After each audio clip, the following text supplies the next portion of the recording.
গেল ২২ জুন রাজশাহীর বাঘায় দলিল লেখক সমিতির কমিটি ও পৌর মেয়রের দুর্নীতি নিয়ে পাল্টাপাল্টি কর্মসূচির ডাক দেয় স্থানীয় এমপি শাহরিয়ার আলম ও পৌর মেয়র আক্কাস আলীর অনুসারীরা।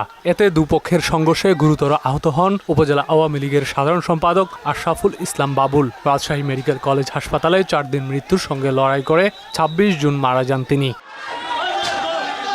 নিহত বাবুলের স্বজনরা বলছেন, পুলিশ আরও সক্রিয় হলে এ হত্যাকাণ্ড ঘটত না।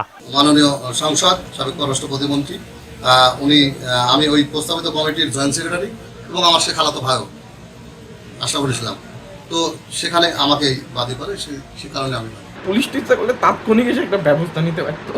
আওয়ামী লীগের সেক্রেটারি মার খাচ্ছে বা সাধারণ মানুষই কেন না হোক, নিরাপত্তাটা কোথায়? এই গ্রুপটা আমাদের ধারা করে চলে যাচ্ছিল, তারাই বাবুল চাচাকে নৃশংস করল।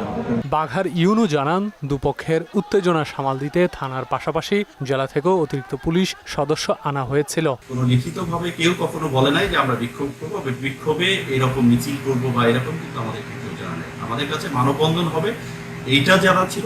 আর বাবুল হত্যাকাণ্ডকে বিচ্ছিন্ন ঘটনা দাবি করে পুলিশ সুপার বলছেন, কোনো পক্ষকেই নিবৃত করতে পারেনি পুলিশ।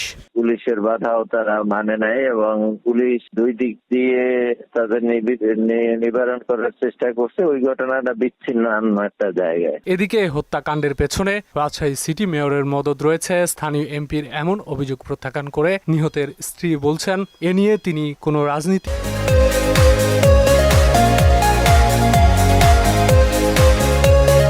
চান না। ওনাদের সঙ্গে এখন তাদের ব্যক্তিগত, কিন্তু আমার স্বামী কখনোই আমাকে বলেনি যে হচ্ছে লিটন ভাই বা ইয়ার সঙ্গে কোনো আমাদের দ্বন্দ্ব ফেসাদ চলছে। বাবুল হত্যা মামলায় এ পর্যন্ত 10 জনকে গ্রেফতার করেছে পুলিশ।